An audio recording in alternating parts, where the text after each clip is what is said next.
পারা ১৬। দয়াময় মেহেরবান আল্লাহর নামে। দরবেশ বলল, আমি কি বলিনি যে তুমি আমার সাথে কিছুতেই ধৈর্য রাখতে পারবে না? মূসা বলল, এরপর যদি আমি আপনাকে কোনো প্রশ্ন করি তবে আমাকে আর আপনার সাথে রাখবেন না। আমি আপনার কাছে ক্ষমা চাচ্ছি। দুজন আবার যাত্রা শুরু করল। তারা গিয়ে পৌঁছল এক জনপদে। তারা সেখানে বাসিন্দাদের কাছে খাবার চাইল, কিন্তু কেউ তাদের মেহমানদারি করতে রাজি হল না। তারপর তারা সেখানে এক হেলে পড়া দেয়াল দেখতে পেল। দরবেশ দেয়ালটাকে শক্ত করে খাড়া করে দিল। মূসা তখন বলল, আপনি তো ইচ্ছে করলে এ কাজের মজুরি নিতে পারতেন। মূসার সঙ্গী বলল, বাস, এখানেই আমাদের সম্পর্ক ছেদ হলো। তবে যে বিষয়গুলোতে তুমি ধৈর্য রাখতে পারোনি তার তাৎপর্য তোমাকে বলে দিচ্ছি। প্রথমত, নৌকার ব্যাপারটি খুব সহজ। নৌকাটি ছিল কয়েকজন গরিব মানুষের। এ নৌকাই ছিল তাদের জীবিকা অর্জনের উপায়। আমি ইচ্ছে করেই নৌকায় ফুটো করে দিলাম, কারণ আমি জানতাম রাজার বাহিনী পেছনে আসছে, যারা সমস্ত ভালো নৌকা জোর করে জব্দ করে নিয়ে যাচ্ছে। এভাবে ওদের জীবিকা অর্জনের উপকরণটি রক্ষা পেল। আর তরুণটির মা বাবা ছিল সত্যিকার বিশ্বাসী। অথচ আমার আশঙ্কা ছিল যে এ তরুণটির অবাধ্যতা, পাপ ও সত্য অস্বীকার তার মা বাবার গভীর দুঃখের কারণ হবে। তাই আমি চাইলাম যে ওর পরিবর্তে তাদের প্রতিপালক তাদেরকে মা বাবার অনুরাগী এক চরিত্রবান সন্তান দান করুন। আর হেলে পড়া দেয়ালটির মালিক ছিল ওই জনপদেরই 2 এতিম কিশোর। দেয়ালের নিচে ছিল গুপ্তধন। ওদের বাবা ছিল একজন সৎকর্মশীল মানুষ। সেই জন্যে তোমার প্রতিপালক দয়াপরবশ হয়ে ইচ্ছে করলেন যে ওরা যেন সাবালক হওয়ার পর গুপ্তধন উদ্ধার করতে পারে। তুমি যে বিষয়ে ধৈর্য রাখতে পারোনি, এই হচ্ছে তার তাৎপর্য। অতএব হে মূসা, তুমি এখন বুঝতেই পারছ এটি তোমার প্রতিপালকের দয়ারই প্রকাশ। আমি নিজ থেকে কিছুই করিনি। হে নবী, ওরা জুলকারনাইন সম্পর্কে জানতে চাচ্ছে। ওদের বলো, আমি তার কথা তোমাদের কাছে বয়ান করব। আমি তাকে দুনিয়ায় কর্তৃত্ব দিয়েছিলাম, সেই সাথে দিয়েছিলাম কর্তৃত্ব রক্ষার সকল উপায় উপকরণ। সে প্রথমে পশ্চিম দিকে অভিযাত্রা শুরু করে। সে যখন অস্তাচলে পৌঁছল তখন সূর্যকে ঘোলা পানির সমুদ্রে অস্তমিত হতে দেখল। সেখানে সে এক সম্প্রদায়ের সম্মুখীন হল যারা বিভিন্ন পাপাচারে লিপ্ত ছিল। আমি বললাম, হে জুলকারনাইন, তুমি এদের শাস্তি দিতে পারো বা সদয় ব্যবহার করতে পারো। জুলকারনাইন বলল, ওদের মধ্যে যে জুলুম করবে তাকে অবশ্যই শাস্তি দেব। এরপর যখন তাকে প্রতিপালকের কাছে উপস্থিত করা হবে তখন তিনি তাকে কঠিন শাস্তি দেবেন। কিন্তু ওদের মধ্যে যারা বিশ্বাস স্থাপন করবে এবং সৎকর্ম করবে সে তো পরকালে চূড়ান্ত কল্যাণ লাভ করবে। আর পার্থিব জীবনে আমরা তাকে সহজ বিধিবিধান দেব। এরপর আরেক অভিযাত্রায় সে পৌঁছল সূর্যোদয়ের দেশে। তখন সে দেখল সূর্য এমন এক সম্প্রদায়ের ওপর উঠেছে যাদের জন্য সূর্যতাপ থেকে রক্ষা পাওয়ার ব্যবস্থা হিসেবে আমি কোনো আড়াল অর্থাৎ কাপড়ের ব্যবস্থা করিনি। সে ওদেরকে সেই অবস্থায় রেখে চলে এলো। জুলকারনাইনের মনের তখনকার প্রকৃত অবস্থা আমি জানি। জুলকারনাইন আবার অভিযাত্রায় বের হল। যেতে যেতে সে উপনীত হল 2 পাহাড়ের পাদদেশে। সেখানে সে এমন সম্প্রদায়ের সাক্ষাৎ পেল যারা তার কথা একেবারেই বুঝতে অক্ষম। ওরা বলল, হে জুলকারনাইন, ইয়াজুজ ও মাজুজ এ জমিনে অশান্তি সৃষ্টি করছে। আমরা কি আপনাকে এই আশায় উপটোকন দেব যে আপনি ওদের ও আমাদের মাঝে একটা দেয়াল তুলে দেবেন? সে বলল, আমার প্রতিপালক আমাকে যা দিয়েছেন তাই আমার জন্য যথেষ্ট। তোমরা আমাকে শ্রম দিয়ে সাহায্য করো। আমি তোমাদের ও ওদের মাঝে এক অলঙ্ঘনীয় দেয়াল তুলে দেব। তোমরা আমার কাছে লোহার পিণ্ডগুলো নিয়ে এসো। পিণ্ডের ওপর পিণ্ড রাখতে রাখতে যখন তা পাহাড় সমান বাঁধের রূপ নিল তখন সে বলল, আগুন জ্বালিয়ে তাপ দিতে থাকো। যখন লোহা গরম হয়ে গনগনে লাল হয়ে উঠল, তখন সে বলল, এবার গলানো তামা নিয়ে এসো, আমি লোহার উপর ঢেলে দেব। ইয়াজুজ মাজুজ আর কখনো এই দেয়াল ভেদ বা অতিক্রম করতে পারেনি। জুলকারনাইন বলল, সব কিছুই আমার প্রতিপালকের অনুগ্রহ। যখন আমার প্রতিপালকের প্রতিশ্রুত সময় মহাবিচার দিবস আসবে, তখন তিনি এসব চূর্ণ বিচূর্ণ করে দেবেন। আর আমার প্রতিপালকের প্রতিশ্রুতি অবশ্যই সত্য। মহাবিচার দিবসে সমগ্র মানব জাতিকে উত্থিত করা হবে। তরঙ্গের পর তরঙ্গের মতো তারা আছড়ে পড়বে। সিংহায় ফু দেয়া হবে, সবাইকে সমবেত করা হবে। যাদের চোখ অন্ধ ছিল আমার নিদর্শনের প্রতি, যাদের কান বধির ছিল আমার বাণী শোনার ব্যাপারে, কিয়ামত দিবসে সেই সত্য অস্বীকারীরা জাহান্নামকে নিজ চোখে দেখবে। এরপরও কি সত্য অস্বীকারীরা মনে করে যে আমার সিদ্ধান্তের বিরুদ্ধে আমার কোনো সৃষ্টিকে তারা অভিভাবক হিসেবে পাবে? নিশ্চয়ই সত্য অস্বীকারীদের স্বাগত জানানোর জন্যে আমি জাহান্নামকে প্রস্তুত করে রেখেছি।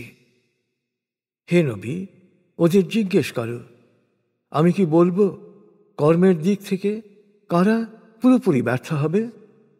এক, যারা শুধু পার্থিব সাফল্যের জন্যে সকল শ্রম নিয়োগ করে, কিন্তু মূর্খতাবশত মনে করে যে তারা নেক আমল বা সৎকর্ম করছে, তাদের সকল কর্মই ব্যর্থ।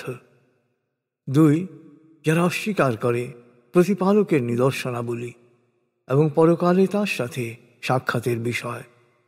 ওরা যেহেতু বিশ্বাস করেনি, সেই জন্য ওদের কর্ম নিষ্ফল। মহাবিচার দিবসে ওদের সারা জীবনের কাজ সত্য অস্বীকার করার পাপের ওজনের তুলনায় ওজনহীন হয়ে যাবে। জাহান্নামী হবে ওদের প্রতিফল, কারণ ওরা সত্য অস্বীকার করেছে আর আমার বাণী ও রাসূলদের নিয়ে উপহাস করেছে। যারা বিশ্বাস করে এবং সৎকর্ম করে, তাদের অভ্যর্থনার জন্যে রয়েছে জান্নাতুল ফেরদৌস। সেখানে থাকবে তারা চিরকাল, অন্য কোথাও তারা যেতে চাইবে না। হে নবী, ওদের বলো, সমুদ্রের পানি যদি কালিও হয়, তবুও আমার প্রতিপালকের মহিমা লিখতে গেলে সে কালি নিঃশেষ হয়ে যাবে। এরপর আরও সমুদ্র যোগ করলে তাও নিঃশেষ হয়ে যাবে, কিন্তু প্রতিপালকের মহিমা লেখা শেষ হবে না। হে নবী, বলো, আমি তোমাদেরই মতো একজন মানুষ। আমি ওহী পেয়েছি যে আল্লাহ তোমাদের একমাত্র উপাস্য। অতএব মহাবিচার দিবসে যে তার প্রতিপালকের অনুগ্রহ কামনা করে, সে যেন সৎকর্ম করে এবং তার প্রতিপালকের উপাসনায় কাউকে শরিক না করে। 19 সূরা মরিয়ম, রুকু 6, আয়াত 98, মক্কি। দয়াময় মেহেরবান আল্লাহর নামে। কাফ, হা, ইয়া, আইন, সাত। এবার জাকারিয়ার প্রতি তোমার প্রতিপালকের অনুগ্রহের বিবরণ শোনো। জাকারিয়া একাকী নির্জনে তার প্রতিপালকের কাছে আকুতি জানিয়েছিল, হে আমার প্রতিপালক, বয়সের ভারে আমার হাড় দুর্বল ভঙ্গুর হয়ে গেছে, চুল হয়েছে শুভ্র সমুজ্জ্বল। কিন্তু হে আমার প্রতিপালক, তোমার কাছে আমার প্রার্থনা কখনো ব্যর্থ হয়নি। আমার আশঙ্কা সহগোত্রীয়দের নিয়ে, আমার মৃত্যুর পর তারা পথচ্যুত হতে পারে। আমার স্ত্রী বন্ধা, অতএব তুমি তোমার বিশেষ অনুগ্রহে আমাকে উত্তরাধিকারী দান করো। সে হবে আমার ও ইয়াকুবের বংশের উত্তরসূরি। হে আমার প্রতিপালক, সে যেন তোমার সন্তোষভাজন হয়। তার প্রার্থনা কবুল করে বলা হলো, হে জাকারিয়া, তোমাকে পুত্র সন্তানের সুসংবাদ দেয়া হচ্ছে। তার নাম হবে ইয়াহিয়া। এর আগে এই নামে আমি আর কারো নামকরণ করিনি। জাকারিয়া বলল, হে আমার প্রতিপালক, আমার সন্তান হবে কেমন করে? আমার স্ত্রী তো বন্ধা, আর আমি বয়সের শেষ প্রান্তে। জবাবে ফেরেশতারা বলল, এমনটাই হবে। তোমার প্রতিপালক বলেছেন, এ তো আমার জন্যে অতি সামান্য কাজ। এর আগে তোমাকেও তো আমি অস্তিত্বহীনতা থেকেই অস্তিত্বে এনেছি। জাকারিয়া তখন বলল, হে আমার প্রতিপালক, আমাকে এর একটা নিদর্শন দাও। আল্লাহ বললেন, তোমার নিদর্শন এই যে সুস্থ থাকা সত্ত্বেও তুমি 3 দিন পুরোপুরি মৌন থাকবে, কারো সাথেই কোনো কথা বলবে না। এরপর জাকারিয়া নির্জন কক্ষ থেকে বের হয়ে নিজ সম্প্রদায়ের কাছে এলো এবং ইঙ্গিতে তাদেরকে সকাল সন্ধ্যায় আল্লাহর মহিমা ঘোষণা করতে বলল। সন্তান ভূমিষ্ঠ হয়ে বড় হওয়ার পর তাকে বলা হল, হে ইয়াহিয়া, আল্লাহর এই কিতাব শক্ত করে ধরো। শৈশবে তাকে দেয়া হয়েছিল প্রজ্ঞা, বিশেষ অনুগ্রহ হিসেবে দেয়া হয়েছিল সমমর্মিতা ও পবিত্রতা, আর সে ছিল সব সময় আল্লাহ সচেতন। পিতামাতার সেবায় সে ছিল একনিষ্ঠ, কখনই উদ্ধত ও অবাধ্য হয়নি। তার প্রতি শান্তি যেদিন সে জন্মগ্রহণ করেছে, যেদিন সে মারা যাবে, আবার যেদিন তাকে জীবিত অবস্থায় ওঠানো হবে। হে নবী, এই কিতাবে উল্লেখিত মরিয়মের কথা বর্ণনা করে। মরিয়ম তার পরিবার থেকে বিচ্ছিন্ন হয়ে পূর্ব প্রান্তের এক নিরালা ঘরে আশ্রয় নিল। তখন আমি আমার ফেরেশতাকে মানুষের বেশে পাঠালাম। মরিয়ম চমকে উঠে বলল, আমি দয়াময়ের আশ্রয় প্রার্থনা করছি। তুমি যদি আল্লাহ সচেতন হও তবে আমার কাছে এসো না। ফেরেশতা বলল, আমি তোমার প্রতিপালকের বাণীবাহক মাত্র। তিনি বলেছেন তিনি তোমাকে এক পবিত্র পুত্র উপহার দেবেন। মরিয়ম বলল, আমার পুত্র হবে কেমন করে? কোনো পুরুষ আমাকে স্পর্শ করেনি, আর আমি ব্যভিচারিণীও নই। ফেরেশতা জবাবে বলল, এমনই হবে। তোমার প্রতিপালক বলেছেন এটা আমার জন্যে অতি সামান্য কাজ, আর তাকে এভাবে সৃষ্টি করার কারণ হচ্ছে সে হবে মানুষের জন্যে এক নিদর্শন এবং আমার তরফ থেকে করুণা স্বরূপ। এ এক নির্ধারিত বিষয়। গর্ভে ভ্রূণ সঞ্চারিত হলে মরিয়ম লোকালয় থেকে দূরে চলে গেল। প্রসব বেদনা তাকে এক খেজুর গাছের নিচে আশ্রয় নিতে বাধ্য করল। কষ্টে আর্তনাদ করে সে বলল, হায়, আমি যদি এসব কিছু ঘটার আগেই মারা যেতাম, মানুষের স্মৃতি থেকে পুরোপুরি মুছে যেতাম। তখন ফেরেশতা আরও একটু নিচু থেকে বলল, তুমি দুঃখ করো না, চোখ মেলো। তোমার প্রতিপালক তোমার পায়ের কাছেই এক ঝর্ণাধারা সৃষ্টি করেছেন। আর খেজুর গাছে ঝাঁকি দাও, তাজা পাকা খেজুর তোমার হাতের কাছেই পড়বে। অতএব খেজুর খাও, পানি পান করো, আর চোখ জুড়াও। কোনো মানুষ দেখলে বলবে, আমি দয়াময়ের উদ্দেশ্যে মৌনতার মানত করেছি, তাই কারো সাথেই কোনো কথা বলবো না। অতঃপর সে তার সন্তানকে নিয়ে তার সম্প্রদায়ের কাছে হাজির হল। ওরা বলল, মরিয়ম, তুমি তো অদ্ভুত কাণ্ড করেছ। হে হারুনের বোন, তোমার পিতাও অসৎ ছিল না, তোমার মাও ব্যভিচারিণী ছিল না। মরিয়ম শিশুর দিকে ইঙ্গিত করল। ওরা বলল, কোলের শিশুর সঙ্গে আমরা কেমন করে কথা বলবো? শিশুটি বলে উঠল, আমি তো আল্লাহর বান্দা। তিনি আমাকে কিতাব দিয়েছেন ও নবী করেছেন, এবং যেখানেই থাকি না কেন তিনি আমাকে বরকতময় করেছেন। আমাকে নির্দেশ দিয়েছেন জীবিত থাকা পর্যন্ত নামাজ কায়েম ও যাকাত আদায় করার। আমাকে আমার মায়ের সেবক করেছেন। তিনি আমাকে উদ্ধত ও হতভাগ্য করেননি।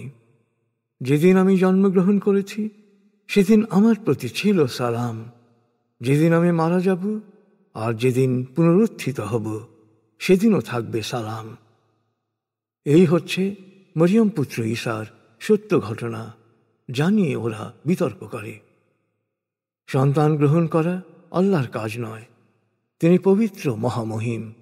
তিনি যখন কিছু করতে চান তখন শুধু বলেন হও, আর তা হয়ে যায়। ঈসা বলেছিল, নিশ্চয়ই আল্লাহ আমার ও তোমাদের প্রতিপালক, তাই শুধু তারই ইবাদত করো। এই হচ্ছে সরল পথ। কিন্তু বিভিন্ন সম্প্রদায় ঈসার বিষয়ে নিজেদের মধ্যে মতবিরোধ সৃষ্টি করল। আসলে যারাই সত্য অস্বীকার করবে, মহাবিচার দিবসে তারাই সম্মুখীন হবে দুর্ভোগের। ওরা যেদিন আমার কাছে আসবে সেদিন ওরা সকল সত্য শুনতে ও দেখতে পাবে। যাই হোক, এ সীমালঙ্ঘনকারীরা আজ সুস্পষ্ট বিভ্রান্তিতে নিমজ্জিত। এখন ওরা বেপরোয়া হয়ে বিশ্বাস থেকে দূরে অবস্থান করছে। হে নবী, ওদের সতর্ক করে দাও। পরিতাপ দিবসে সত্য মিথ্যার চূড়ান্ত ফয়সলা যখন হবে, তখন ওদের আফসোস করা ছাড়া কিছুই করার থাকবে না। নিশ্চয়ই পৃথিবীর সব কিছুরই চূড়ান্ত মালিকানা আমারই থাকবে এবং সব কিছু আমার কাছেই ফিরে আসবে। হে নবী, এ কিতাবে উল্লেখিত নবী ও সত্যনিষ্ঠ ইব্রাহিমের কথা ওদেরকে বলো। ইব্রাহিম তার পিতাকে বলল, হে আমার পিতা, তুমি কেন এমন কিছুর উপাসনা করো যা দেখেও না, শোনেও না, তোমার কোনো কাজেও আসে না? হে আমার পিতা, আমার কাছে এমন জ্ঞান এসেছে যা তোমার কাছে আসেনি, সুতরাং আমাকে অনুসরণ করো, আমি তোমাকে সঠিক পথ দেখাব। হে আমার পিতা, শয়তানের উপাসনা করো না, শয়তান তো দয়াময়ের বিরুদ্ধাচরণ করেছে।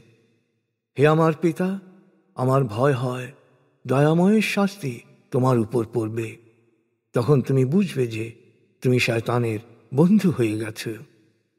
জবাবে পিতা বলল, হে ইব্রাহিম, তুমি কি আমার উপাস্যদের বিরুদ্ধাচরণ করছ? যদি তুমি এই বিরুদ্ধাচরণ থেকে নিবৃত্ত না হও, তবে আমি তোমাকে পাথর মেরে হত্যা করব। তুমি চিরদিনের জন্যে আমার কাছ থেকে দূর হয়ে যাও। ইব্রাহিম বলল, হে আমার পিতা, তোমার উপর শান্তি বর্ষিত হোক। আমি আমার প্রতিপালকের কাছে তোমার জন্য ক্ষমা প্রার্থনা করব।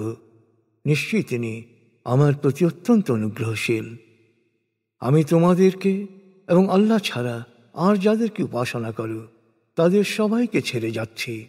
আমি শুধু আমার প্রতিপালককেই ডাকব। আশা করি তার দয়া থেকে কখনো বঞ্চিত হব না।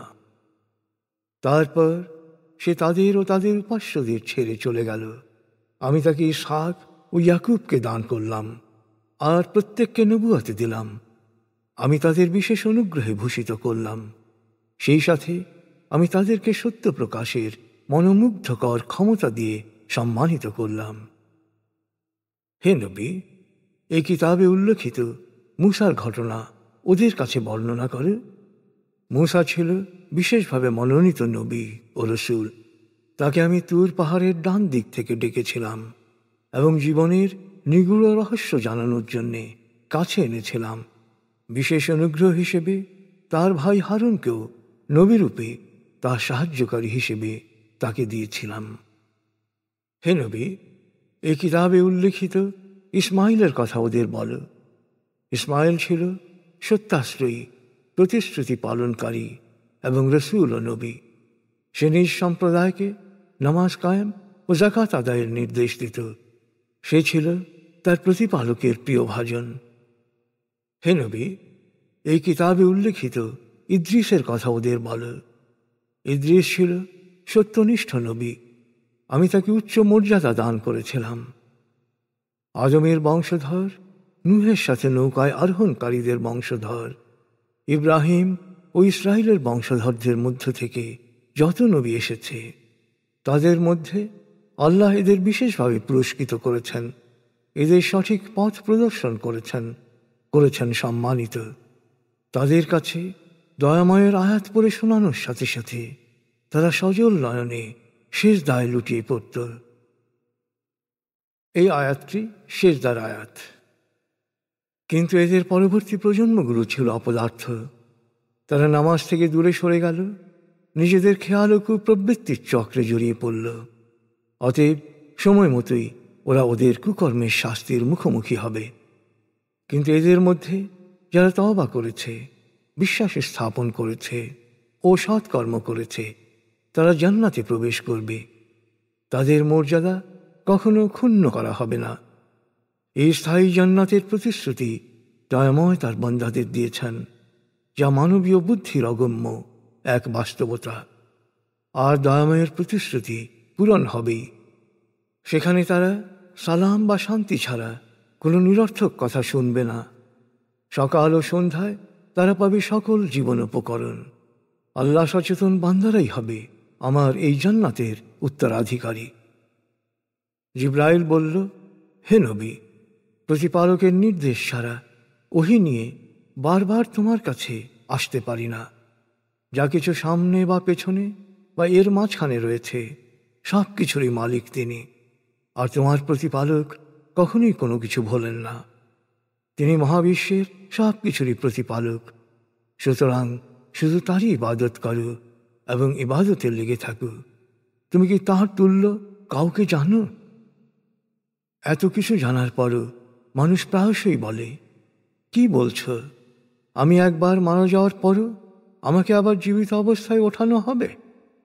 কিন্তু মানুষের কি এটা মনে রাখা উচিত নয় যে ইতপূর্বে যখন তার কোনো অস্তিত্বই ছিল না, সেখান থেকে তাকে আমি সৃষ্টি করেছি। সুতরাং তোমার প্রতিপালকের শপথ, মহাবিচার দিবসে আমি অবশ্যই ওদেরকে এবং ওদের প্ররোচক শয়তানদেরকে একত্র করে নতজানু অবস্থায় জাহান্নামের চারপাশে জড়ো করব। এরপর প্রত্যেক দলের মধ্য থেকে দয়াময়ের সবচেয়ে অবাধ্যদের আলাদা করা হবে। তাছাড়া আমি তো জানি ওদের মধ্যে কারা জাহান্নামে নিক্ষিপ্ত হওয়ার সবচেয়ে বেশি যোগ্য। জাহান্নাম সবার সামনেই দৃশ্যমান হবে। এটা তোমার প্রতিপালকের সিদ্ধান্ত।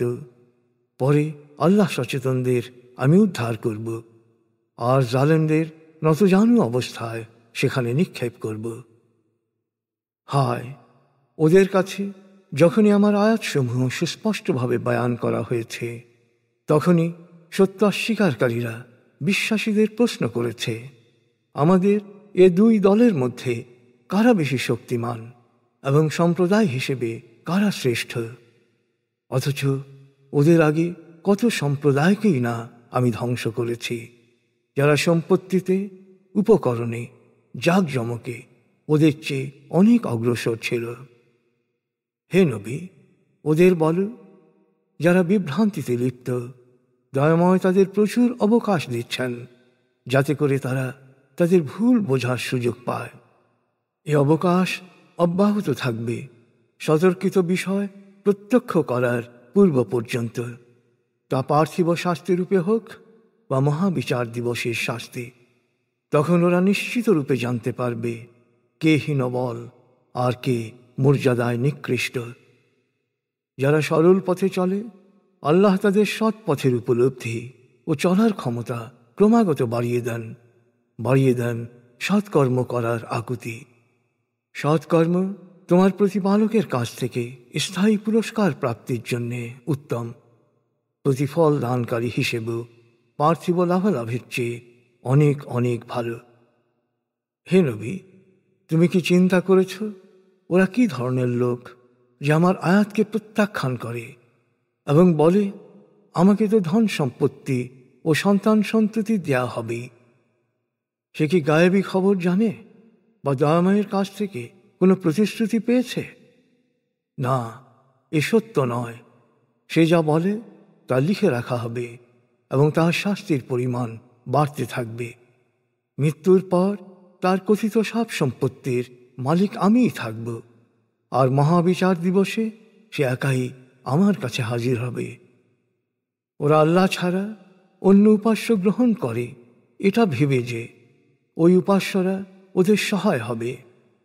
না, এ ধারণা একেবারেই অবান্তর। মহাবিচার দিবসে উপাস্যরা ওদের উপাসনাকে অস্বীকার করবে এবং উপাসনাকারীদের বিপক্ষে অবস্থান নেবে। হে নবী, তুমি কি লক্ষ্য করো না যে সত্য অস্বীকারীদেরকে পাপে প্রলুব্ধ করার জন্যে সকল শয়তানি শক্তিকে ছেড়ে রেখেছি? অতএব তুমি ওদের উপর আযাব নাজিলের বিষয়ে অস্থির হও না। ওদের ব্যাপারে দিন গণনা শুরু হয়ে গেছে। সেদিন আল্লাহ সচেতনরা সম্মানিত মেহমান হিসেবে দয়াময়ের দরবারে সমবেত হবে, আর অপরাধীদের তৃষ্ণার্ত পশুর পালের মতো জাহান্নামের দিকে তাড়িয়ে নিয়ে যাওয়া হবে। সেদিন দয়াময়ের অনুমতি প্রাপ্ত ব্যক্তি ছাড়া আর কেউই সুপারিশ করতে পারবে না। ওরা বলে, দয়াময় সন্তান নিয়েছেন। কি উদ্ভট ও বিভৎস কথা! দয়াময়ের উপর সন্তান আরোপ করার কারণে অসম্ভব নয় যে আকাশ ফেটে চৌচির হয়ে যেতে পারে, জমিন বিদীর্ণ হয়ে যেতে পারে, পর্বতমালা হতে পারে চূর্ণ বিচূর্ণ। আসল সত্য হচ্ছে দয়াময়ের সন্তান নেয়ার কল্পনা করাও এক সংকীর্ণ অশোভন চিন্তা। মহাকাশ ও পৃথিবীতে এমন কেউ নেই যে দয়াময়ের কাছে দাস হিসেবে হাজির হবে না। সবার ব্যাপারেই তিনি জ্ঞাত, সবাইকে নির্ভুল সংখ্যাঙ্কিত করে রেখেছেন। আর মহাবিচার দিবসে সবাই একাকী হাজির হবে তার কাছে। যারা বিশ্বাস স্থাপন করে এবং সৎকর্ম করে, দয়াময় তাদেরকে পরম মমতায় সিক্ত করবেন। এই লক্ষ্যেই কোরআনকে আমি তোমার ভাষায় সহজ করে নাজিল করেছি। হে নবী, ফলে তুমি আল্লাহ সচেতনদের সুসংবাদ দিতে পারবে এবং বিতর্ক ও কলহবাজদের সতর্ক করতে পারবে। ইতিহাস থেকে ওরা শিক্ষা নেয় না। ওদের আগে কত প্রজন্মকে আমি ধ্বংস করে দিয়েছি। তুমি কি এখন ওদের কাউকে খুঁজে পাবে, না ওদের কারো কণ্ঠের ক্ষীণ শব্দ শুনতে পাবে? 20 সূরা তাহা, রুকু 8, আয়াত 135, মক্কি। দয়াময় মেহেরবান আল্লাহর নামে। তাহা, তোমাকে বিপন্ন করার জন্যে আমি তোমার উপর কোরআন নাজিল করিনি। কোরআন নাজিল করেছি আল্লাহ সচেতনদের উপদেশ দেওয়ার জন্যে। কোরআন নাজিল হয়েছে মহাকাশ ও পৃথিবীর স্রষ্টার কাছ থেকে। আর দয়াময় স্রষ্টা আরশে সমাসীন রয়েছেন। মহাকাশ ও পৃথিবীতে যা আছে দুয়ের মধ্যবর্তী স্থানে, যা আছে জমিনের গভীরে বা সমুদ্রের অতলে, সব কিছুরই মালিক তিনি। যদি তুমি উচ্চকণ্ঠে কিছু বলো, তাও তিনি শোনেন। আবার মনের না বলা কথাও শোনেন এবং অবচেতন মনের গভীরের সুপ্ত চিন্তাও তিনি জানেন। তিনি আল্লাহ, তিনি ছাড়া কোনো উপাস্য নেই। সকল সুন্দর নাম তারই মহিমার ভূষণ। মূসার ঘটনা কি তোমার কাছে পৌঁছেছে? মরুভূমিতে দূরে আগুন দেখে সে পরিবার পরিজনদের বলল, তোমরা এখানে অপেক্ষা করো, দূরে আমি আগুন দেখছি। সম্ভবত আমি তোমাদের জন্যে জ্বলন্ত অঙ্গার আনতে পারব বা আগুন থেকে কোনো পথের দিশা পাব। মূসা আগুনের কাছে পৌঁছলে তাকে ডেকে বলা হলো, হে মূসা, আমি তোমার প্রতিপালক। এখন তুমি তোমার জুতো খুলে ফেলো, কারণ তুমি পবিত্র তুয়া উপত্যকায় রয়েছ। আমি তোমাকে মনোনীত করেছি আমার রসুল হিসেবে। অতএব যা প্রত্যাদেশ করা হচ্ছে তা মনোযোগ দিয়ে শোনো। আমি আল্লাহ, আমি ছাড়া কোনো উপাস্য নেই। অতএব তুমি আমার ইবাদত করো এবং আমার স্মরণে নামাজ কায়েম করো। মহাবিচার দিবস অবশ্যম্ভাবী, তবে আমি এর নির্দিষ্ট সময় গোপন রাখতে চাই, যাতে প্রত্যেকেই নিজ নিজ কর্মফল পুরোপুরি পেতে পারে। সুতরাং যে ব্যক্তি জবাবদিহিতার বাস্তবতাকে অস্বীকার করে ও নিজের প্রবৃত্তির দাসত্ব করে, সে যেন জবাবদিহিতার বাস্তবতার মুখোমুখি হবার প্রস্তুতি থেকে তোমাকে বিরত রাখতে না পারে। যদি তুমি প্রস্তুতি থেকে বিরত হও, তবে তুমি ধ্বংস হয়ে যাবে। হে মূসা, বলো তো তোমার ডান হাতে ওটা কি? মূসা বলল, এটা আমার লাঠি। আমি এর ওপর ভর দিয়ে চলি, এ দিয়ে মেষপালের জন্যে গাছের পাতা পাড়ি। এছাড়াও আমার অনেক কাজে একে ব্যবহার করি। আল্লাহ বললেন, হে মূসা, তোমার লাঠিটি সামনে ছুঁড়ে ফেলো। মূসা লাঠি ছোড়ার সাথে সাথে তা সাপ হয়ে ছোটাছুটি শুরু করল। আল্লাহ বললেন, ভয় করো না, তুমি ওটাকে ধরো, আমি এটাকে আগের অবস্থায় ফিরিয়ে দেব। আর তোমার হাত বগলে রাখো, তা ধবধবে পরিষ্কার হয়ে বেরিয়ে আসবে। এটা হলো আমার করুণার দ্বিতীয় নিদর্শন। এগুলো এই জন্য দেখাচ্ছি যাতে তুমি আমার মহানিদর্শনাবলী সম্পর্কে সচেতন হয়ে উঠতে পারো। হে মূসা, এবার এই নিদর্শনগুলো নিয়ে তুমি ফেরাউনের কাছে যাও। সে চূড়ান্ত ঔদ্ধত্য প্রদর্শন করেছে। মূসা প্রার্থনা করল, প্রভু হে, আমার হৃদয় প্রশস্ত করে দাও, আমার কাজকে সহজ করে দাও। আমার কণ্ঠের জড়তা দূর করে দাও, যেন সবাই আমার কথা বুঝতে পারে। মূসা আরো প্রার্থনা করল, আমার কাজকে বেগবান করার জন্যে পরিবারের মধ্যে থেকেই একজন সাহায্যকারী দাও। আমার ভাই হারুনকে এই কাজে শরিক করে আমার হাতকে মজবুত করে, যাতে আমরা বেশি বেশি তোমার মহিমা ও পবিত্রতা বর্ণনা করতে পারি, তোমাকে বেশি বেশি স্মরণ করতে পারি। তুমি তো আমাদের সবই জানো। আল্লাহ বললেন, তোমার প্রার্থনা কবুল করা হলো। হে মূসা, আমি তো এর আগেও তোমার প্রতি অনুগ্রহ করেছি। স্মরণ করো, যখন আমি তোমার মাকে গায়েবী নির্দেশের মাধ্যমে যা জানানো প্রয়োজন তা জানিয়েছিলাম। তোমার জন্মের পর তোমার মাকে বলেছিলাম, তুমি এই শিশুকে কাঠের বাক্সে ভরে নীল নদে ভাসিয়ে দাও। নদী ওকে নিয়ে যাবে তীরে, আর আমার শত্রু এবং ওর শত্রুই ওকে পালক নেবে। আমি তোমার উপর আমার মমতা ঢেলে দিলাম, যাতে তুমি আমারই তত্ত্বাবধানে প্রতিপালিত হও।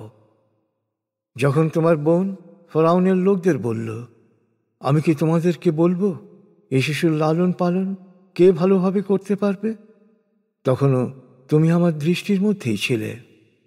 এভাবেই আমি তোমাকে আবার তোমার মায়ের কোলে ফিরিয়ে দিলাম, যেন তার নয়ন জুড়ায় ও তার দুঃখের অবসান হয়।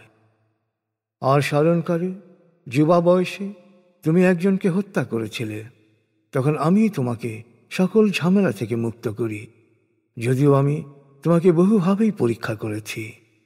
এরপর তুমি কয়েক বছর মদিয়ানবাসীদের সাথে ছিলে। এখন হে মূসা, তুমি নির্ধারিত সময়ই এখানে উপস্থিত হয়েছ। এতদিন আমি তোমাকে আমার কাজের জন্যে যোগ্য করেছি। আল্লাহ বললেন, হে মূসা, তুমিও তোমার ভাই আমার নিদর্শন সহ যাত্রা করো এবং আমার স্মরণে, আমার জিকিরে কোনো ধরনের আলস্যকে প্রশ্রয় দিও না। তোমরা দুজনে ফেরাউনের কাছে যাও, সে তো সীমালঙ্ঘন করেই চলেছে। তোমরা বিনয়ের সাথে কথা বলবে, হয়তো সে উপদেশ গ্রহণ করতে পারে বা ভয়ও পেতে পারে। এখানে আল্লাহ একজন রসুল বা সত্যের বাণীবাহকের দৃষ্টিভঙ্গি কি হওয়া উচিত তারই সুস্পষ্ট নির্দেশনা দিয়েছেন। বাণীবাহককে সব সময় সবার সাথে, এমনকি বিরোধীদের সাথেও ইতিবাচক ও বিনয়ী হতে হবে, যাতে করে সে মানুষটি বিষয়টি সম্পর্কে পুনর্বিবেচনা করার সুযোগ পায়।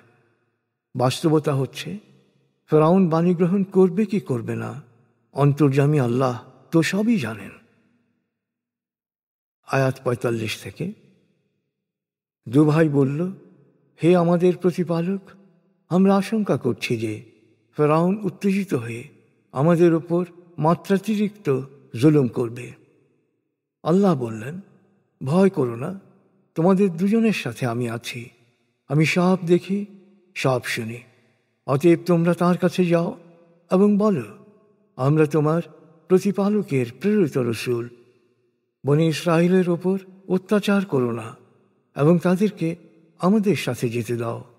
আমরা তোমার প্রতিপালকের কাছ থেকে নিদর্শন সহ এসেছি। যারা সঠিক পথ অনুসরণ করবে, শান্তি ও নিরাপত্তা তাদের জন্যে। আর আমাদের উপর ওহী নাজিল হয়েছে যে, যে ব্যক্তি সত্যকে অস্বীকার করবে বা সত্য থেকে মুখ ফিরিয়ে নেবে, তার জন্যে রয়েছে অবধারিত শাস্তি। ফেরাউনের কাছে আল্লাহর বাণী পেশ করার পর ফেরাউন বলল, হে মূসা, কে তোমাদের প্রতিপালক? মূসা বলল, আমাদের প্রতিপালক তিনি, যিনি প্রতিটি বস্তুর যথাযথ কাঠামো, আকৃতি ও প্রকৃতি নির্ধারণ করেছেন এবং পরিণতির দিকে এগিয়ে যাওয়ার সঠিক পথ নির্দেশনা দিয়েছেন। ফেরাউন বলল, তাহলে আগের প্রজন্মের মানুষদের কি হবে? মূসা বলল, ওদের সব কিছুর বিবরণ আমার প্রতিপালকের কাছে সুরক্ষিত আছে, আর তিনি কখনো ভুল করেন না বা ভুলেও যান না। তিনি তোমাদের জন্য জমিনকে প্রসারিত করেছেন এবং তার উপর দিয়ে চলার পথ করে দিয়েছেন। তিনি আকাশ থেকে বৃষ্টি বর্ষণ করেন, আর তা দিয়ে উৎপাদিত হয় জোড়ায় জোড়ায় বিভিন্ন প্রজাতির গাছপালা, তৃণলতা, যা তোমরা আহার করে, আর যেখানে চড়ে বেড়ায় গবাদি পশু। আর এর মধ্যেই বিচার বুদ্ধি সম্পন্ন মানুষদের জন্য রয়েছে উত্তম নিদর্শন। আল্লাহ বলেন, আমি মাটি থেকে তোমাদের সৃষ্টি করেছি, আবার এই মাটিতেই মিশিয়ে দেওয়ার ব্যবস্থা করেছি, আবার এই মাটি থেকেই তোমাদের পুনর্জীবিত করব। আমি সত্যের নিদর্শন প্রেরণ করে ফেরাউনকে সতর্ক করেছি, কিন্তু সে এর প্রতি মিথ্যা আরোপ করেছে এবং তা মানতে অস্বীকার করেছে।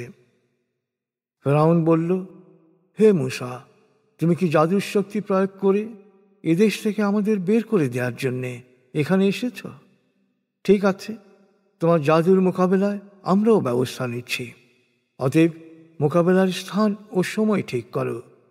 মোকাবেলা হবে খোলা প্রান্তরে, আমরাও এর খেলাপ করব না, তোমরাও না।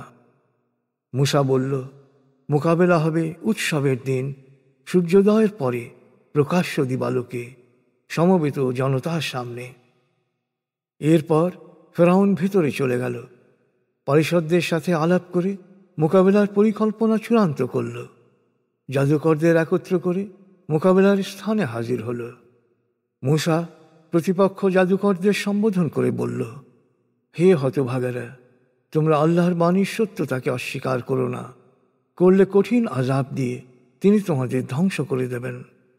যারাই মিথ্যার বেসাতি করে তারা ব্যর্থ হতে বাধ্য। জাদুকরেরা পরস্পর আলাপ আলোচনা করে গোপনে কর্মকৌশল ঠিক করল। তারা পরস্পরকে বলল, ওরা দুজন নিঃসন্দেহে জাদুকর। ওরা জাদু বলে আমাদেরকে দেশ থেকে তাড়াতে চায় এবং আমাদের দীর্ঘ ঐতিহ্য ও রীতিনীতিকে নিশ্চিহ্ন করতে চায়। অতএব তোমরা জাদুর প্রস্তুতি নাও এবং সারিবদ্ধভাবে ময়দানে উপস্থিত হও। আজ যে জয়ী হবে সেই হবে সফল। প্রস্তুতি শেষে ওরা বলল, হে মূসা, তুমি আগে জাদুর ভেলকি দেখাবে না আমরা আগে দেখাব? মূসা বলল, বরং তোমরাই আগে ছাড়ো। ওরা শুরু করল। জাদুর প্রভাবে ওদের লাঠি ও দড়িগুলো ছুটাছুটি করছে বলে মূসার কাছে মনে হলো এবং তাহার অন্তরে ভীতি সঞ্চারিত হল। আল্লাহ বলেন, আমি বললাম, মূসা, ভয় করো না, তুমিই জয়ী হবে। তোমার ডান হাতে যা আছে তা নিক্ষেপ করো। ওদের নিক্ষিপ্ত সব কিছু এ গ্রাস করে ফেলবে, কারণ ওরা যা করছে তা স্রেফ জাদুর ভেলকি, আর জাদুর ভেলকিবাজি কখনো স্থায়ী হয় না, কোনো কল্যাণে আসে না। শেষ পর্যন্ত জাদুকরেরা পরাজয় স্বীকার করল এবং শেষ দায় লুটিয়ে পড়ল।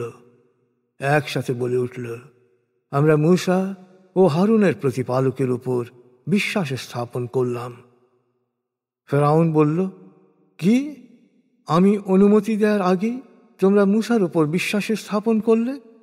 বুঝেছি, নিশ্চয়ই ওই তোমাদের গুরু, যে তোমাদের জাদু শিখিয়েছে। আমি উল্টো দিক থেকে তোমাদের হাত পা কেটে খেজুর গাছের কাণ্ডে শুলবিদ্ধ করে ঝুলিয়ে রাখব। তখন তোমরা অবশ্যই বুঝবে আমাদের মধ্যে কার শাস্তি কত কঠিন ও স্থায়ী।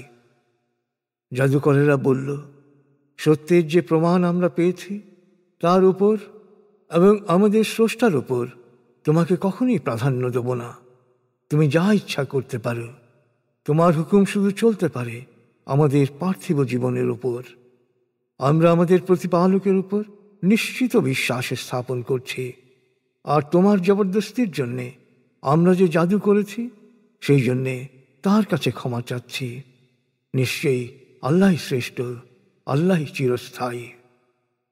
আসল কথা হচ্ছে যে তার প্রতিপালকের কাছে অপরাধী হিসেবে হাজির হবে, তার জন্যে তো রয়েছে জাহান্নাম, যেখানে সে মরবেও না, বাঁচবেও না, শুধু পূর্বে। আর যারা বিশ্বাসী ও সৎকর্মশীল হিসেবে হাজির হবে তাদের জন্য রয়েছে উঁচু মর্যাদা, স্থায়ী জান্নাত, যার পাদদেশে থাকবে প্রবহমান ঝর্ণাধারা। জান্নাতে থাকবে তারা চিরকাল। এই পুরস্কার তাদেরই জন্যে যারা নিজেদের পরিশুদ্ধ করেছে। উপযুক্ত সময় আমি মূসার কাছে ওহী পাঠালাম, আমার বান্দাদের নিয়ে রাতের অন্ধকারে যাত্রা শুরু করো। তাদের জন্য সাগরের মাঝখানে চলার পথ তৈরি করো। পেছন থেকে কেউ এসে তোমাদের ধরে ফেলবে এমন কোনো আশঙ্কা করো না, আর সাগরের মাঝখান দিয়ে চলতেও ভয় পেও না।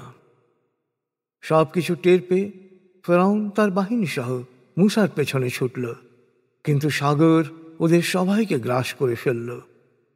আসলে ফেরাউন তার সম্প্রদায়কে সঠিক পথে পরিচালিত করার পরিবর্তে পথভ্রষ্ট করেছিল।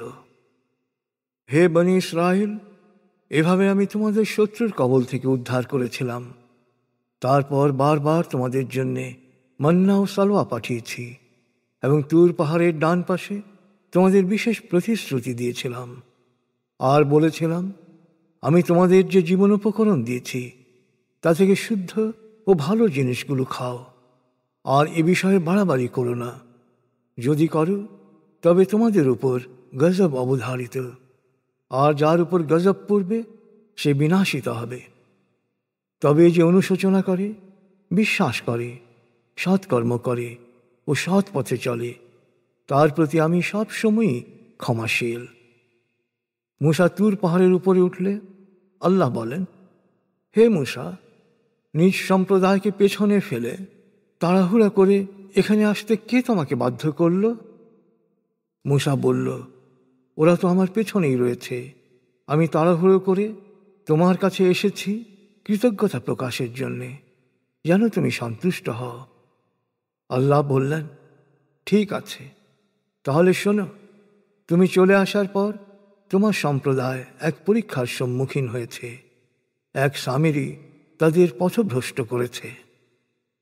মূসা ক্ষুব্ধ ও মর্মাহত হয়ে ফিরে গেল তার সম্প্রদায়ের কাছে।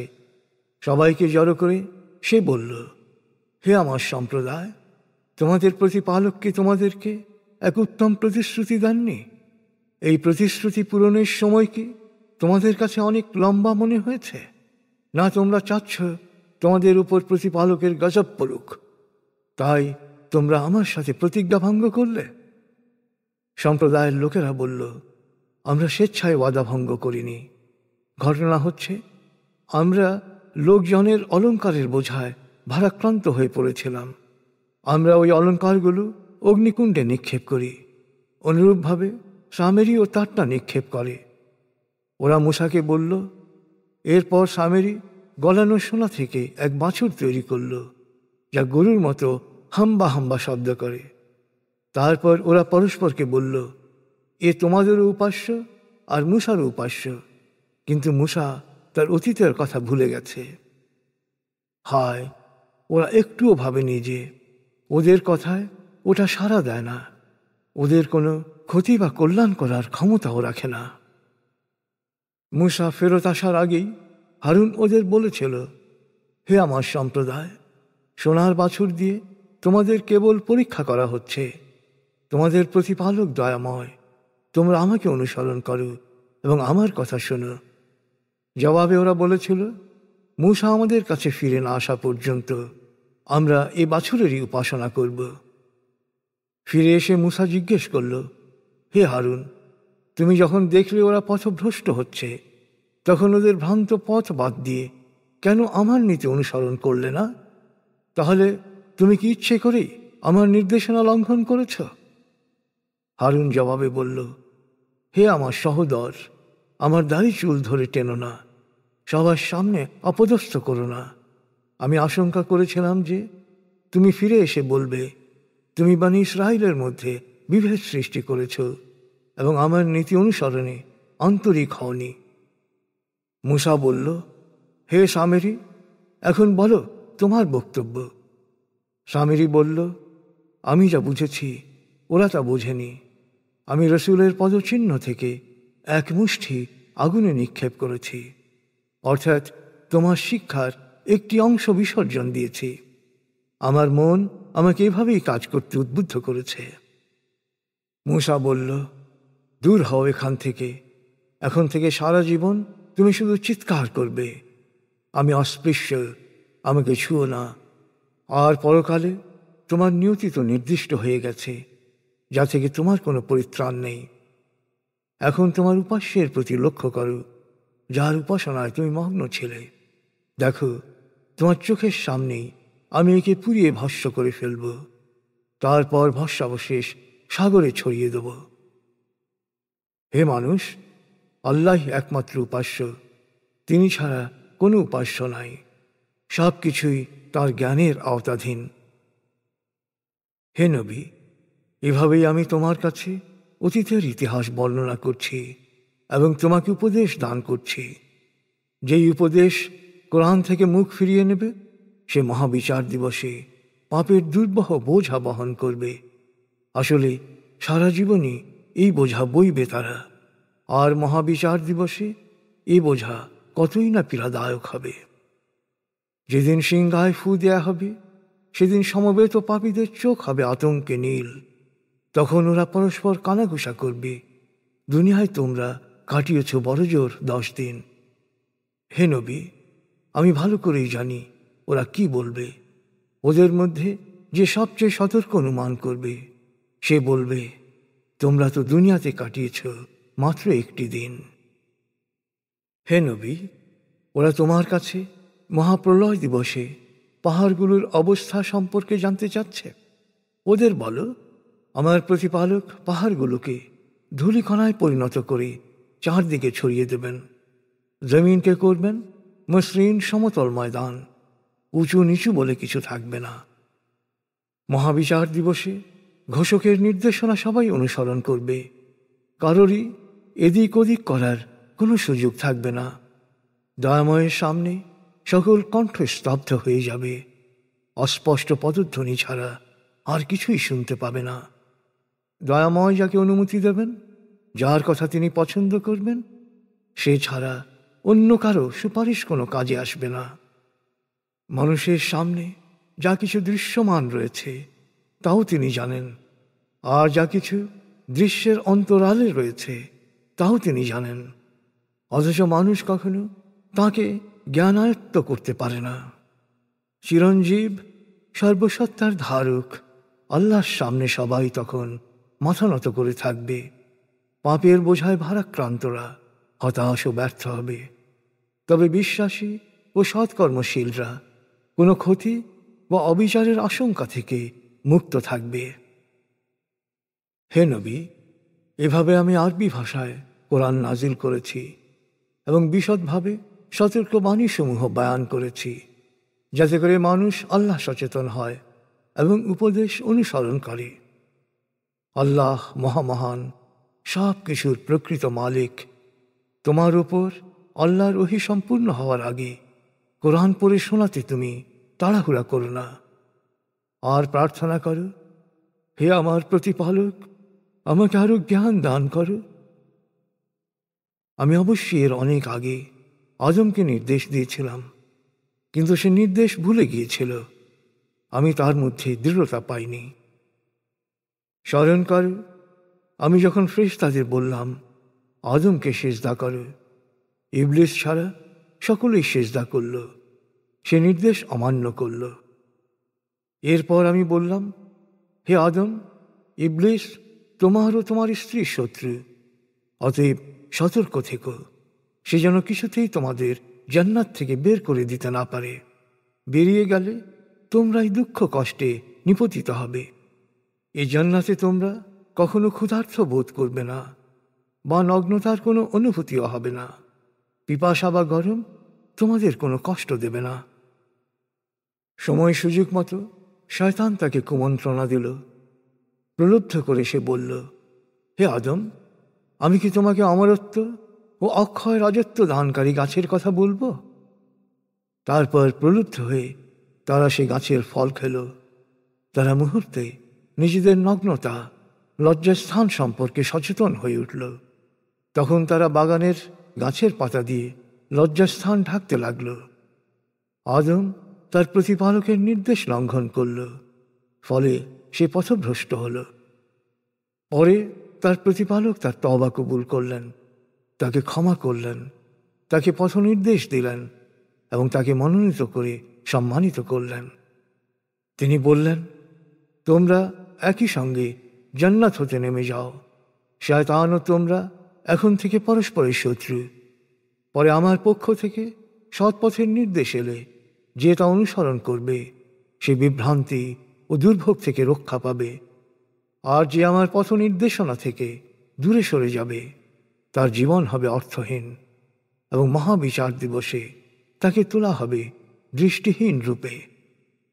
সেদিন সেই পাপিষ্ঠ বলবে, হে আমার প্রতিপালক, আমি তো পৃথিবীতে চক্ষুষ্মান ছিলাম, কেন আমাকে অন্ধরূপে ওঠালে?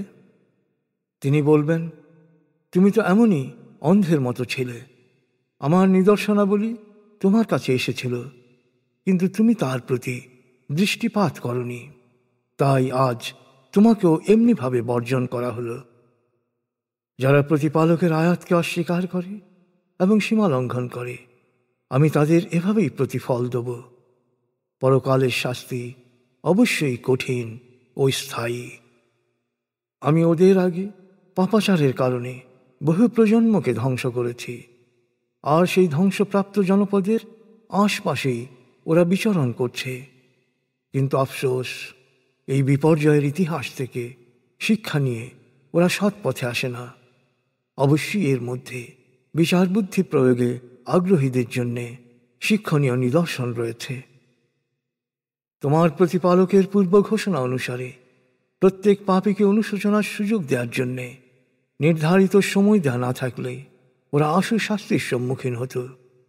সুতরাং সত্য অস্বীকারীরা যাই বলে সে বিষয়ে তুমি ধৈর্য ধরো, আর সূর্যোদয় ও সূর্যাস্তের পূর্বে, রাতে ও দিনে তোমার প্রতিপালকের পবিত্রতা ও মহিমা ঘোষণা করো, যাতে করে তুমি পরিতৃপ্ত সুখী হতে পারো।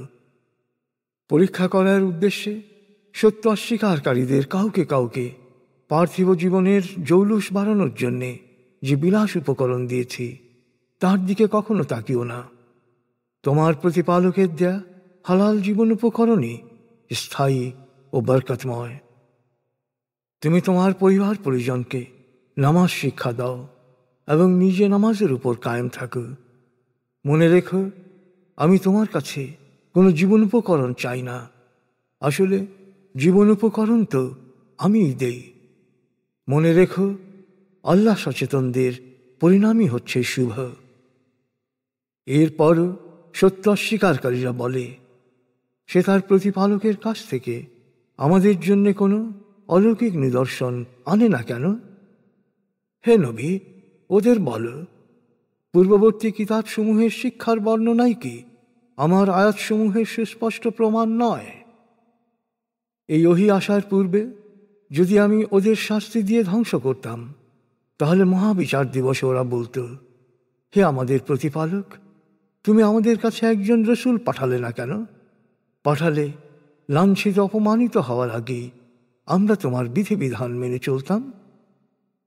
হে নবী, ওদের বলো, প্রত্যেকেই ভবিষ্যৎ পরিণতি দেখার জন্যে অপেক্ষা করছে, অতএব তোমরাও অপেক্ষা করো। তোমরাও শিগগিরই জানতে পারবে কারা সরল পথে আছে, কারা সৎ পথ অনুসরণ করেছে।